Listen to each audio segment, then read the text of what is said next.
Hey everybody, this is Jared Buffington with Casey Heroclix podcast. Remember, always play to win. Super excited to get back and do another podcast. Sorry it's been so long.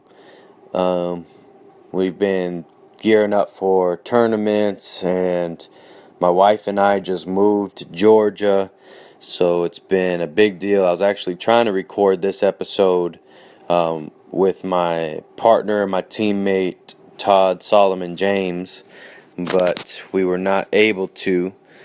So here it goes.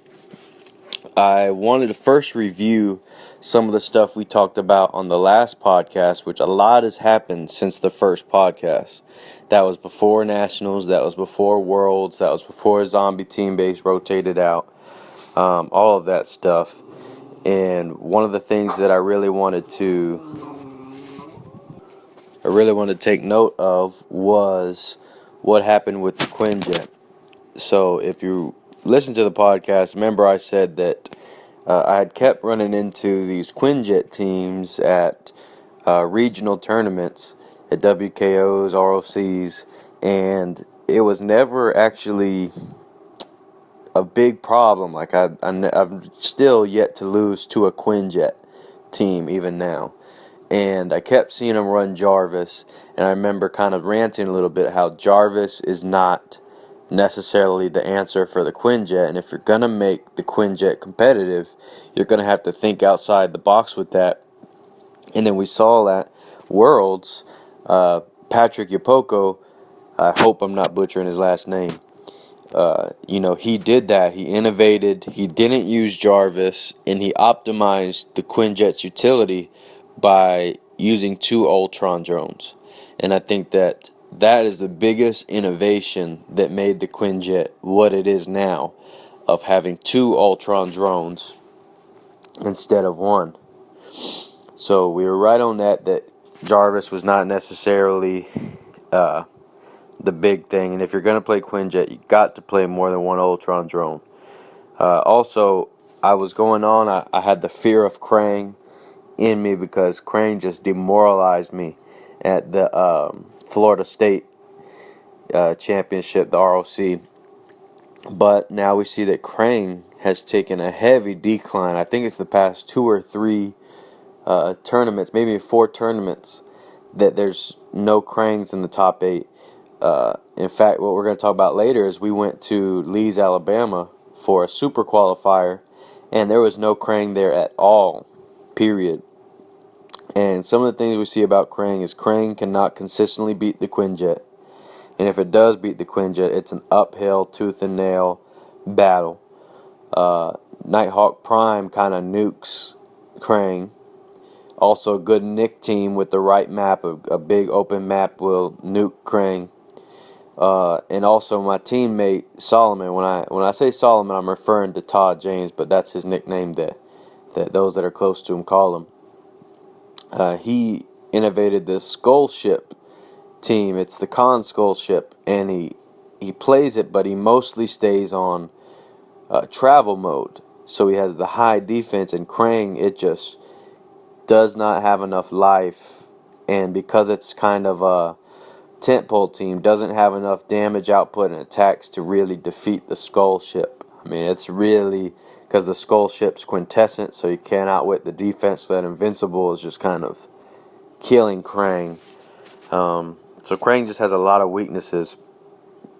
I think that Krang, you'll really see him come back with the No Tactics season.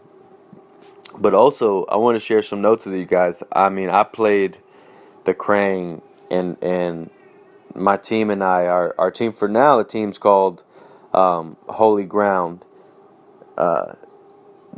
Because we're kind of sponsored by our store down there in Florida, Holy Ground Games. So for now, it's called Holy Ground. Our team, we were playtesting. I was trying to build Krang and really innovated around the concept of you don't have to go +2 every turn in order to win with Krang. Because, I mean, he's basically like a Super Scroll, especially if you push once, you get on the running shot click. He has running shot. You can keep picking pulse wave, and you don't really have to do the +2. And I had a Krang team. And this Krang team was so awesome. It's Krang with Justin Seyfried, Nighthawk Prime, and the Rock of Eternity.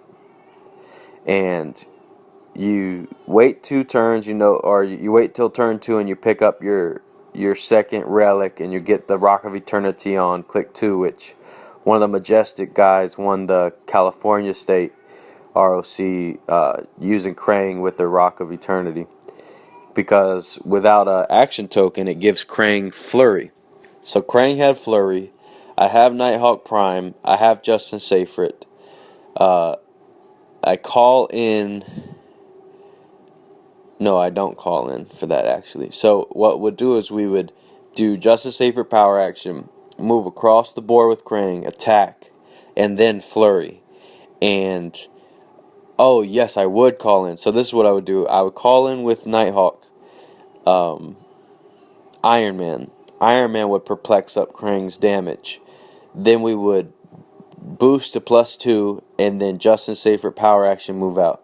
So then at the first attack, he's going to get across the map with the 13 movement, 7 range, and he's going to do 7 damage.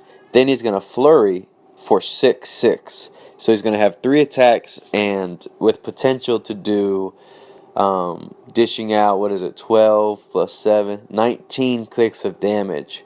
And basically, it's a turn 2 super aggro, like the game's done on turn 2. When I would play this team in testing, it was like devastating. Like, people would look and they'd be like, what just happened? Like, the game is over. Because, 2 or 3 pieces are dead now because of Krang, and just no one could really recover. But what really stopped me from doing that is I didn't so much test it against the Quinjet, but what really made me change is play testing it against the Skull Ship team, and it just didn't have enough life. It couldn't do enough damage against the Skull Ship team.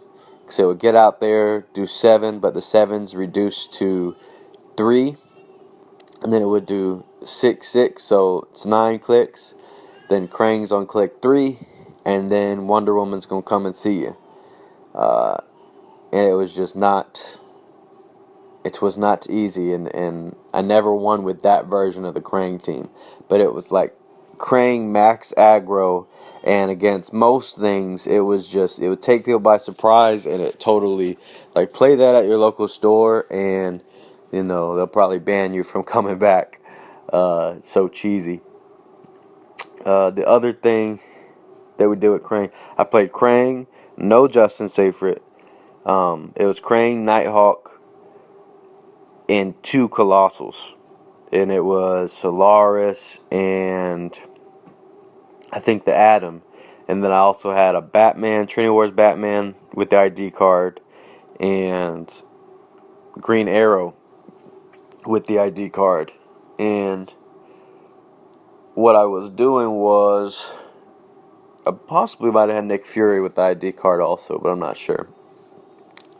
And what I was doing was, no, I didn't have Nick Fury because I had Fitz with a Shield level 7 ID card. So what I would do is, with Nighthawk Prime, call in Fitz, TK out Krang, and Krang would have Rock of Eternity. So he'd have the Flurry, so he still has the 2 attacks. And so it would go 6/6, so 12 damage with the TK. And then I have the 2 Colossals. That team was great, and actually every time I played the Skull Ship with that team, because I had 2 other Colossals, because on the Colossal Retaliation click, the Colossals can also attack other Colossals. So I was able to just outmaneuver the Skull Ship, and I actually, with that team, I never lost to the Skull Ship. I beat the Skull Ship every time.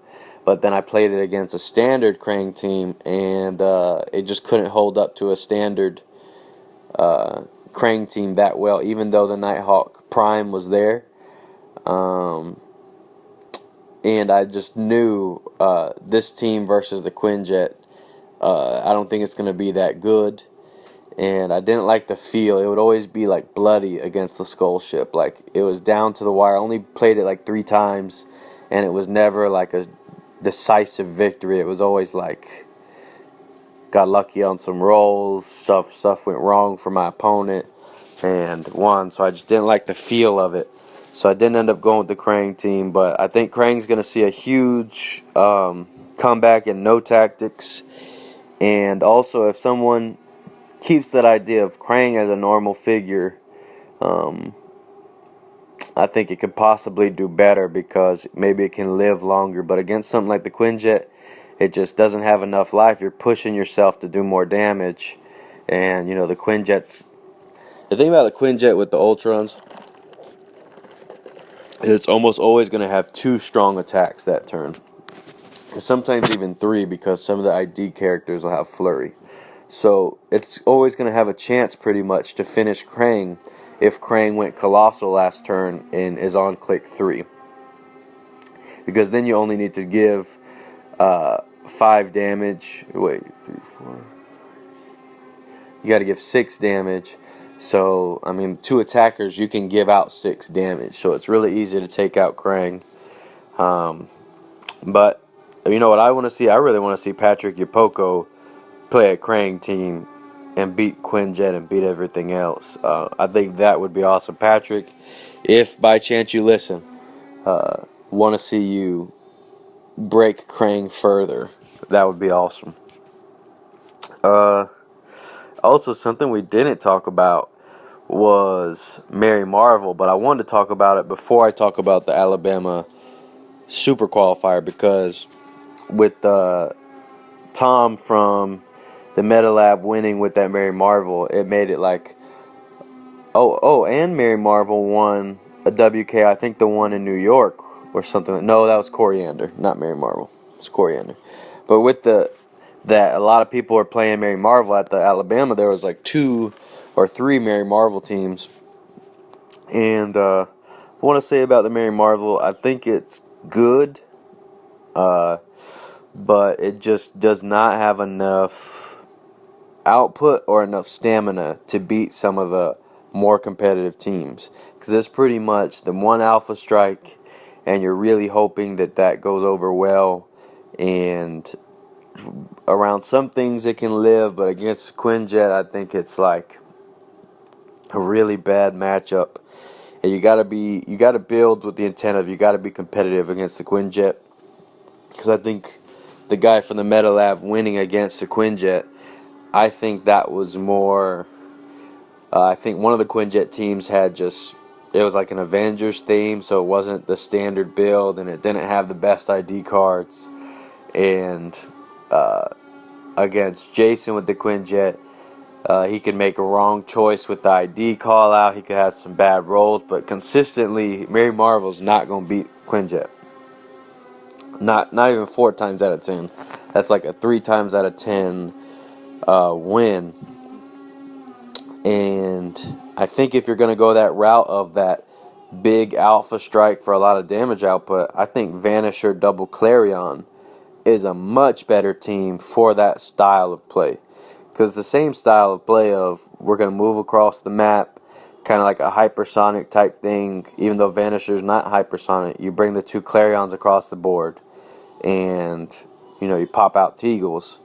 And I think it's even better because if you do Vanisher Double Clarion like Joe on our team on Holy Ground, with the Holy Ground clicks, he plays Peggy with that team, and Peggy Carter just nukes the defense, so you're just Teagle.com, Teagle, just taking out pieces and dominating.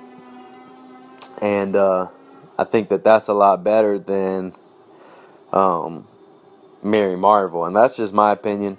But like my buddy that came with us to Alabama, we built him a Mary Marvel team. Really simple. It's like Mary Marvel, Clarion, Mercury. Something super simple with the box. And I told him, because he was like, oh, maybe we should play Crane, we should play this. But I said, no, just play this. And, he's a new player. Like, he learned how to play basically for this tournament. And I said, you'll steal a game playing Mary Marvel with Clarion. It's just the Alpha Strike is so strong. You'll steal a game from somebody. You'll be able to take out the core of their team, and you'll get a win. And he ended up getting 2 wins before the cut, which was really good. So Mary Marvel's good. I just don't think it's that top quality. And I think that the Canada Cup, I think that was a fluke, and I think it's credit to Tom as a player more than the team, personally. But I'm willing to be wrong in that. That's just my opinion on it. So, without further ado, to the Lee's, Alabama Super Qualifier. So, we went to this thing. I got my guys to agree to go to this thing because I was moving soon, and my birthday is in October. I got my wife to go, saying this is my birthday present. So we went to Alabama. Joe, Solomon, myself, and Robert. Robert's the guy that played the Mary Marvel team. Solomon had his great skull ship team. I played the Quinjet, and Joe played. You probably saw it on the what's it called? The Majestics article. It's the same ROC that we went to that Easton Brock ended up winning. And Joe played Radioactive Man, Mitzelplick, and Engineer. And he had this sick combo of how he played it. So, well, I guess let me break down how they played their team. So the combo with Radioactive Man and Engineer, and he had Atomica, was that he would choose leadership with Engineer first turn after giving Mitzelplick. He'd give Mitzelplick power action, get a relic. No, okay. So first he would, it's a complicated little combo what he did. So he would choose leadership with Engineer, roll for leadership, then CSA the leadership, and put the beat on Mitzel. Then give Mitzel a power action to get a relic on him. Now he's double beated, and next turn he can do the 10 free phasing, and he has sidestep. So he does that. Then he somehow changes the size of Radioactive Man. And with the free phasing, he makes it so Mitzel can carry him. Carries Radioactive Man across the board, and then does Radioactive Man's damage of 1 click to everybody within 3 squares. And he gets off some damage on the opponent. But the main thing it does, it gets Mitzelplick to click 2 with the pulse wave. So Mitzelplick goes Colossal. Hopefully he gets the perplex from the box for the attack. And then Mitzelplick starts shutting down your whole team with the double beating everybody with the special pulse wave. And I mean, the team takes everybody by surprise. I mean, it's pulse wave, so it shuts out everything. It's really, really good team. And Joe is probably one of the best at positioning and threat assessment that I've ever played against. So it's just a really good team with a really good player. Solomon playing the skull ship. It's just really defensive, and it's kind of like a Lex Luthor team, but with the skull ship that has more life, and it actually runs a little bit more smoothly than the Lex Luthor team because there's not that extra 50 points just floating around. He has some colossals, and he recently innovated the team and changed it a little bit, but I'm not going to say that for now until he, not talk about it until he plays it. But he's updated it even more to make it more effective, and it's a lot better than the Lex Luthor team to me. So, it was a good matchup. It was competitive against Quinjet. It was competitive against Krang. It's competitive against Vanisher, Clarion, Doc Ock, all that stuff. I mean, it's a really great team. And I was playing the Quinjet. Now, I was limited to what I could play. I was scrambling to get all the stuff that I could and pieces. And actually, during the tournament, I found out 2 things that I thought I could do with my team going in that I couldn't do.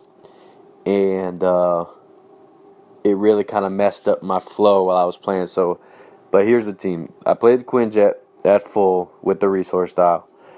2 Ultron drones. One of them's Ultron 6. The other one I don't even remember what it is, but it's kind of irrelevant, like Ultron 8 or something. But the Ultron 6 is the one that breaks the walls. I played Brimstone at 20 points, the Colossal Retaliation. I played Jarvis. I played Atomica. Okay? And my ID cards, I had, what was I? Trinity Wars Batman, Green Arrow, the Trinity Wars one, Hawkeye from Age of Ultron, the 94.1, Peggy Carter, Nick Fury, Casey Wonder Woman, Red Tornado, and Nightwing. Those are my 8 ID cards. And because I was getting the 3 free ones from the Quinjet, 3 free ones from Jarvis. And so it was a great team. I love having Brimstone with the poison. And if you get a big roll on his blades type retaliation, I mean, you can just win the game off the retaliation. And I love the mobility of the team. I love Atomica. I love the 2 drones. And I was getting ID cards out super fast. So, okay, I'll explain as I go along. So, the thing of why Casey Wonder Woman was on the team, which you might say, why the heck is he playing Casey Wonder Woman? Because her high dial is 125, so she can actually be called out, and that 13 attack, charge, 4 damage, or close combat expert is really good with the super strength. But I had her on my force because we were playing her at the 25 point dial, and on turn 1 I would call her out with Atomica, roll up the resource dial to a higher click, and then still have no beads on the Quinjet and no beads on the Ultron drones.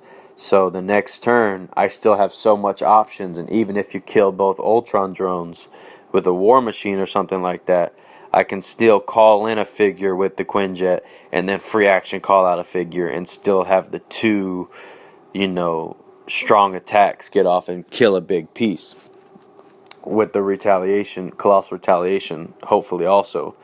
And that was the plan. So I was playing round 1. I played against a Quinjet team, and they kind of had a more standard. Well, no, it wasn't more standard. They also played Jarvis, also played 2 drones. They played Adam, but then they also had. No, they didn't play Adam. They had Adam from an ID card, I think. And he had like the 85 point Green Arrow instead, and he had Black Canary, but then the rest were kind of the same of the ID cards. And I won. I was kind of controlling the whole game. I got a big shot off. He positioned really well behind some blocking, but I got Green Arrow, Trinity Wars Green Arrow, and had a Perplex from Tony Zuko was out at that point, a Perplex from Jarvis, and I was able to perplex up Green Arrow's damage enough to kill 2 Ultron drones. So that's what I did. I was able to shoot through blocking, kill 2 Ultron drones, and when he had 2 Ultron drones out, and I still had both of mine, and I was able to get Nick Fury, because I had like high rolls from the beginning on the resource dial. I got on like turn 3, I got Nick Fury out at full as a permanent character from the resource dial. So I was just kind of in control of the momentum. But towards the end of the game, with like 10 minutes left, he manages to kill Trinity War Green Arrow. And he kills it, and that makes him go up by like 90 points. And I have to scramble. I just barely kill his. I kill his 85 point Green Arrow. And I mean, it took everything. Like, it was. I had to use actually Red Tornado to be able to kill it. It was hard. I think I had to kill Jarvis and Green Arrow to be able to reclaim the lead, and I only won by 15 points. I forgot the gentleman's name, but he's on a Heroclix team with Paris Gordon. He was actually borrowing some of Paris Gordon's figs Really great guy. Round 2, I played against a local player, and he was just kind of trying some jank. He ran a retail skull ship at 50 points, like a bunch of colossal retaliate pieces, chase Sunfire with Proteus on Sunfire. And I was like, man, does he got some kind of crazy shenanigans I don't know about going on? Not sure, but my second turn, I move up. I kill, like with an Ultron drone, pull out Nick Fury, kill, or almost kill the skull ship. Then I pull out Hawkeye, do the last damage to the skull ship, and kill 2, because he gets precision strike with 3 arrows. I kill 2 colossal pieces. Then he retaliates and does some stuff. Then I kill, what's his name? I kill Sunfire, and Proteus pops out, and I actually just perplex up the Quinjet's attack and kill Proteus with the Quinjet, a 12 on an 18, and just with Atomica probbing, and that was pretty much game. It really wasn't. I cleared the board. It wasn't really that hard of a game. Round 3, I played a Mary Marvel team. Okay, this Mary Marvel team was different. He had the Jean Grey, so he was doing the yo-yo thing, but instead of the round table, he used the box and, pumped up defense and stuff. And he was putting relics on the pieces, and what he was doing was he would free action TK out the Ultron drone, call out Nick Fury, power action TK out Mary Marvel, and then either hit with Nick Fury first for 4 or hit with Mary Marvel first for the 7 with the Ultra Heavy, and deal out basically 11 clicks of damage on turn 2 or turn 3, and kind of devastate his opponents, which was really good. I liked it, but I played him third round. He did his big alpha strike. He made all the attacks on the Quinjet, so the Quinjet is on like click 12 on turn 2 for me. But I call out Nick Fury with an Ultron drone. What I do? Yeah, I called out Nick Fury with the Ultron drone. I called out Red Tornado with the resource dial because it had gotten up that high. And I could also retaliate with Brimstone on the Nick Fury to get him off the prob click so he can't prob the rolls. I can't use her... What was it? Can't use her invincible instead of the shape change. And hit, she didn't roll a shape change. Hit for 5 because I perplexed up his damage with... No, I hit for 6 because I perplexed it up once with... what's his name? I perplexed him up once with Jarvis and once with Tony Zuko at that point. So he hit for 6, and then Red Tornado just did the 2 force blasts, and she had the combat reflexes, and did the 2 force blasts and got her to stop click and got her off the stop click, and it was just enough to kill her, and then it was game over because Ultron and Jean Grey just couldn't couldn't take down the Quinjet. But in the previous round against the guy with all the Colossals, that's when I learned that I can't call in KC figures on the smaller dial. WizKids ruled it that because you cannot use their effect of being placed 6 squares out, therefore you can't use them like that through the ID cards. And that kind of threw a kink in my strategy. But I just started playing her at the 125 instead. and was still doing good. Despite that, it was just taking some of the speed out of my team of getting the resource dial up quicker.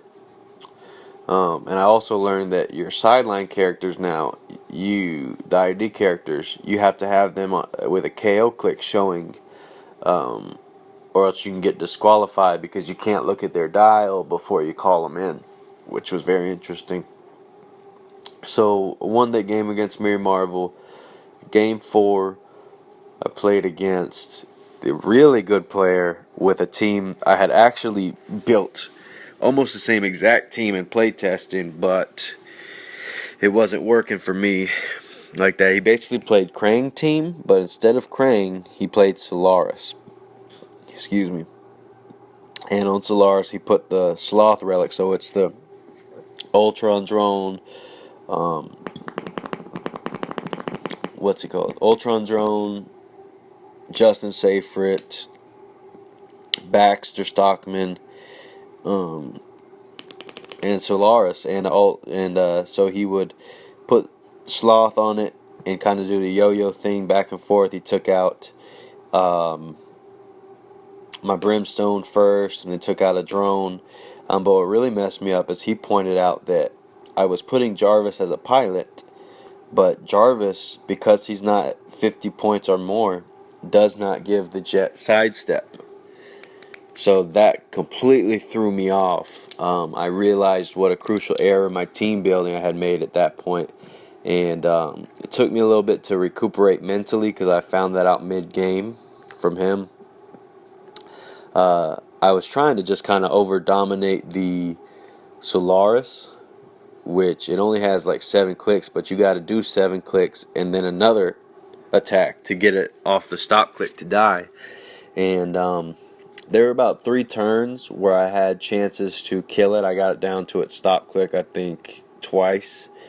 But it just didn't come through with the dice. I needed high rolls because it had the energy shield, and Solaris just has high defense anyways.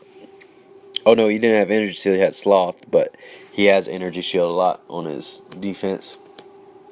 And I probably should have focused on Justin and Stockman, but I just knew if I beat the Solaris, then I automatically win. He can't score enough points to beat me, and just wasn't able to do it.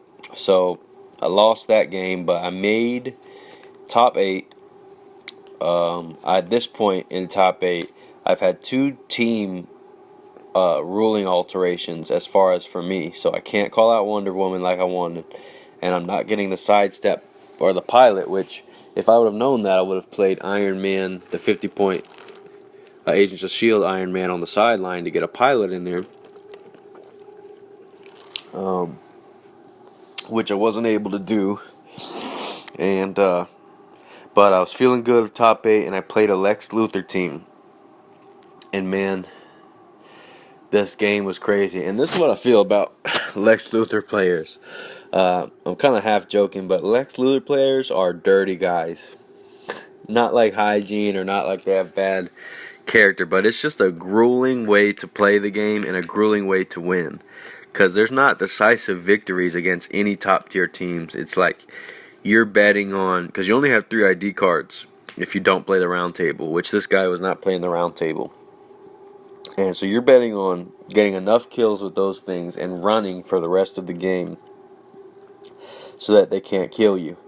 And it was just grueling. So in the beginning, he was slow playing, of course. I just continue to slow play and maximize my positioning, which I was able to do really well because by the time he called out War Machine to try and kill 2 Ultron drones, he could not get a shot, line of fire for him either because of the blocking terrain I positioned him behind. But before War Machine, let's talk about that. Before War Machine, he calls out Nick Fury. He outwits my toughness, and with Nick Fury says can't use on my shape change on Nick Fury because I called out Nick Fury and killed an Atomica. So I kill an Atomica, the one that doesn't have a relic on it, so I'm up 25 points. He calls out Nick Fury. First, he outwits toughness with Lex Luthor. Then he can't use his shape change with Nick Fury. He rolls perplex on the dial, so he puts the damage up, and for whatever reason, he's about to do enough damage to kill the Jet, which I don't know how to kill Nick Fury, because 3, 4, 5, it really would not have been enough. But I think that we are counting it as the highest point player, even though the Quinjet's there, so it was not the highest point character on the field. So either way, in the moment, it felt like he was about to kill it. He rolls, he hits. I prob with Nick. He misses. Then he CSAs it. Oh no, he doesn't CSA it, because I had said that the thing can't CSA, so he probs it and misses, because I said that Atomika can't use prob with my Nick Fury. So he completely misses the kill shot on my Nick Fury. And then he gets the War Machine out. And at this point, I'm just slow playing because I'm up on points, and I know that he only has one ID card because he's far enough out that Wonder Woman's not a threat. And he calls out War Machine, he kills my Brimstone. Okay, so what I do is I call out with the Quinjet. I call out Green Arrow. I perplex up his damage, and I use the Psychic Penetrating arrow. So I hit the War Machine, the 200-point Civil War Machine, for 4 damage penetrating. So now he's on click 5. I don't know how many clicks this character has. I now know he has 7, but he's 200 points, so I'm thinking he could have 7, he could have 8. I'm not sure. The resource dial is high enough at this point. It's at 140. So I call out now Wonder Woman, Casey Wonder Woman at full. I give her outwit with the Quinjet's special damage power. I outwit War Machine's toughness. I charge. I have 13 attack on a 17. I need a 4 or more to win the game and get this 200 points. And do you know what I roll? I roll a 3. And it was so heartbroken. My Atomika was just 7 squares out instead of 6. And there was no way, because I had already sidestepped up with the Ultron drawing a placed Atomika to be able to prop for Green Arrow. And there was no way to move it up further. And man, it was just heartbreaking. At that point, the game turned. He had more points at that point, so he just started kind of running away. I kept trying to get closer and closer with the Quinjet and kind of pull out Peggy and say, like, I can't use a sidestep or can't use something, hope to get him double beated and do something else. Because I managed to kill. No, I didn't manage to kill the other Atomika. And at some point he pulls out Wonder Woman, and Wonder Woman kills a Hawkeye I had called in, and he just pulls all the way away, and he wins. And that dice roll was the deciding moment of I needed a 4 or more, and I rolled a 3. But that's the game of Heroclix. That's why one of the reasons why I love this game. It sucked completely, but it was a lesson of try to centralize your probber more, because it's just that important. Even when you only need a 4, you need a prob available if you can. So I got eliminated. The Lex Luthor player lost to a Quinjet in the next round, which Lex Luthor's good, but it cannot consistently beat Quinjet. It can't if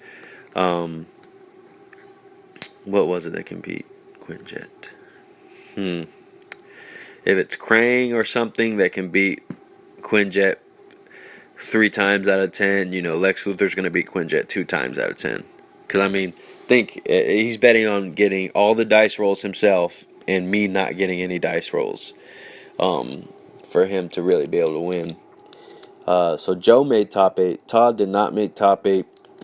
He made some critical errors of just forgetting stuff in the moment.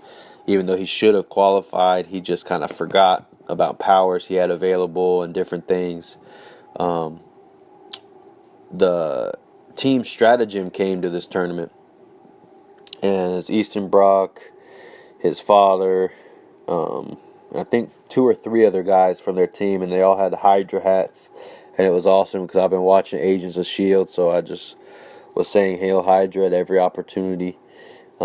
Joe made top 8, and 3 of the stratagem guys made top 8. And Joe won his first game. Then he got matched up against Easton and lost to Easton's team because when he does the double pulse wave Taskmaster, which Easton played the Taskmaster team. If you haven't seen that team, I have the match of the finals on our YouTube channel, so watch that, and it has a listing of his full team with like 3 Ultron drones, Taskmaster with Brainiac on it, and Brimstone with the round table. And since he has Masters of Evil, even though he's double beated, he's not shut down. So, Mitzelplick just got killed next turn. Taskmaster's like, okay, well, running shot pulse wave, by Mitzel, because at that point, Mitzelplick is on click 3, and you only need to give him 3 damage to kill him. And it was just downhill from there, which Joe was just kind of forgetting about the Masters of Evil and got caught off guard. Because when you sit down and you see that Taskmaster is over there at 80 points and he's the main attacker of the team, that's just going to take you off guard in and of itself, So big ups to Easton for playing that. Really nice guy. And then the finals, of course, Easton and his teammate and Taskmaster beat a Quinjet in the finals. And so it was really fun. Great trip. I love traveling for this Heroclix. I'm going to continue to travel more. I saw in this, and I want to just take a second to talk about this, because they talked about on the Majestics podcast, the YouTube channel, about how there's a difference, how local casual players will say that competitive players are the worst and they're jerks. But that's really not true. It's actually kind of the opposite. And I want to say I've really seen that in going, because Todd and I have only been playing since December. But we just have a gift for being obsessive about things. So, we've improved a lot. We top 8 at most of the stuff that we go to. And at locally, we usually win the tournaments. Him or I always win. So we went, and the guys at the competitive scene are actually a lot more nice overall than local guys. And I mean, about little things to big things, their whole attitude is a lot nicer. And because we'd been told this mythology, we were told ROC has completely different rules than WizKids. We were told Nick Fury only has 6 range at ROC events. That certain figures were banned from ROC and all this stuff. We now going to a couple ROCs now. ROC, every ruling that they've made is from WizKids. They pull up WizKids at the same rules. Nick Fury does have his full range.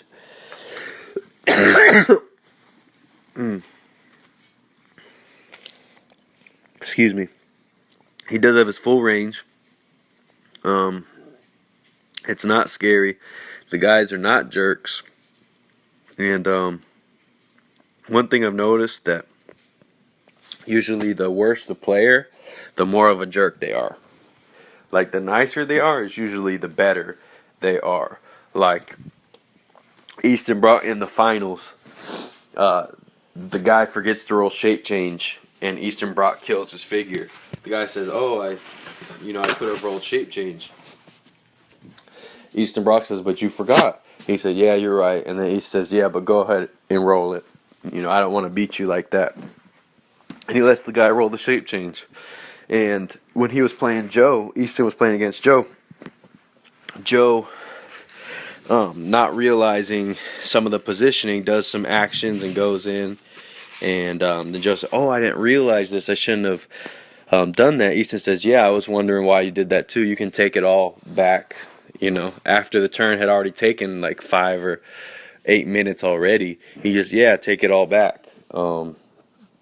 Super nice. And it's been like that pretty much at all the WKOs and ROCs that we've been to. Super nice, patient, let you take stuff back. And here's one of the fundamental things I think of why is because the best players, they're not afraid of you being able to do your best possible move. Because oftentimes in Heroclix, especially on the local level, you lose because you didn't see the best move that you had. And you didn't see all your options, and you forgot little things, and you forgot to sidestep, forgot to outwit. But when you get to this higher level of Heroclix, the best players, not only are they doing their best move, they've already thought of your best move, and they've already prepared for it. And they are not afraid to let you do your best possible move. And they'll let you take it back, they'll let you do this, they'll let you do that. And they even somebody he rolled and did the wrong thing, and Easton pointed out, you can't do that, but Easton let him keep the high roll. It was like a roll of 5 or 6 to do something else. They're just nicer at the competitive because they're not afraid. They're not afraid of losing. They're not unconfident. Usually, even though they win, their identity is not in winning, which is huge, because if you have a loser's mentality, not saying anybody's a loser, but their mentality is of a loser, no matter what you're doing, you're gonna be a loser. You're gonna be insecure. You're gonna be angry. You're gonna be bitter. You're gonna lash out. You're gonna want to win by technicalities and rules because you're not as good a player. If you have to win based off of technicalities, then when you play against somebody that does not make mistakes, you're always going to lose because you can only win when people mess up. But if you play like kind of like that Goku mentality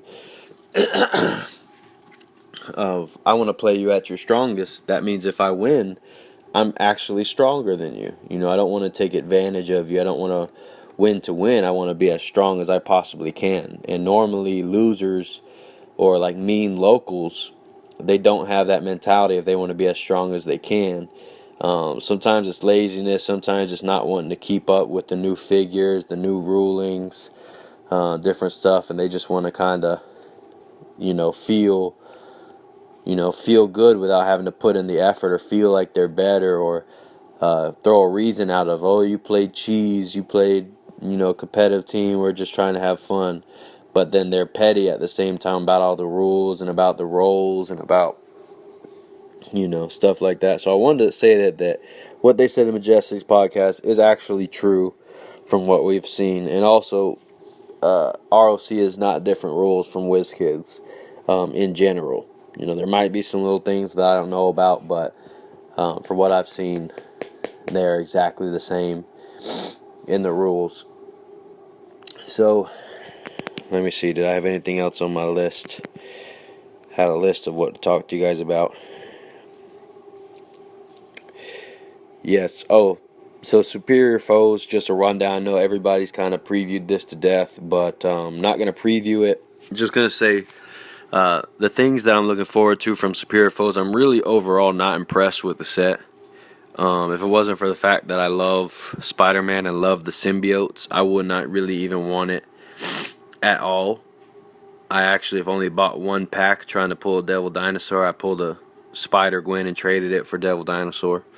But the things to look out for from this set are basically the champ pieces, which are Devil Dinosaur, Mephisto, and Chameleon. Those are the best pieces in the set. Sinister Syndicate, like as a theme team, they're going to be alright. I think Vanisher is a little better than Overdrive. But Sinister Syndicate theme team is going to be good. I think they're especially going to shine in no tactics more than tactics. Just with the sharing the attack, the Speed Demon gets prob, and the OP Doc Ock in that mix is going to be good. And also, I think that this set makes the Spider-Man ID card more viable. Now, there's so many options with Spider-Man for the ID card. I think that gives the Spider-Man ID card a lot of utility. I'm not sure. Let me pull it up, actually. I think that the Spider-Man, if they all have, like, all the chases have the Peter Parker keyword, then that's going to be awesome. Let me see.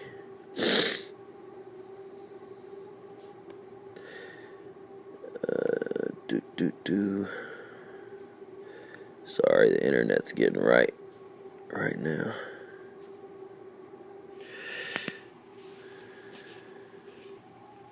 Okay, we got it. Let's see, up to the 60s. Okay, Spider-Man 22. Dang. It's looking like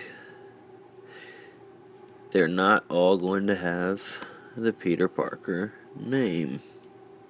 Okay, Peter Parker.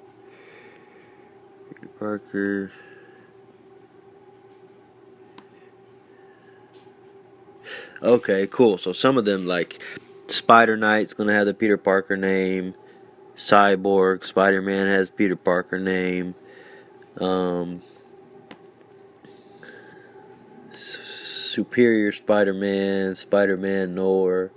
So there's a lot of utility with this Spider-Man piece, and like you can have a charged flurry piece with Superior Spider-Man, which is a great option. Cyborg, almost kind of like a shifting focus from an ID card standpoint. Not quite, but you just have a lot of options. There's the long range Cyborg Spider-Man, Spider Knight with the high attack blades. Yeah, so there's a lot of utility there with the Spider-Man ID card. I think that's really what the set's offering. And I think it's going to be better after this year's rotation, but until then, it's just not as good as the other stuff. You know, there's just a lot of stuff you can play that's better. And again, I feel like they're making the game more melee, more and more melee, like dialing back the range on range figures and making a lot of stronger melee pieces. But with the older sets that are still ranged based and still have a lot of range and high damage output, it just doesn't compare. But with Agents of S.H.I.E.L.D. gone, Superman, Wonder Woman gone, stuff like that, then I think the Spider-Man will stand out more. So that's it. Like it, comment, subscribe. I'll try to get more consistent videos out there. And let me know if there's anything specific y'all want to talk about, know about. Have a go. Remember, when you play clicks, always play to win.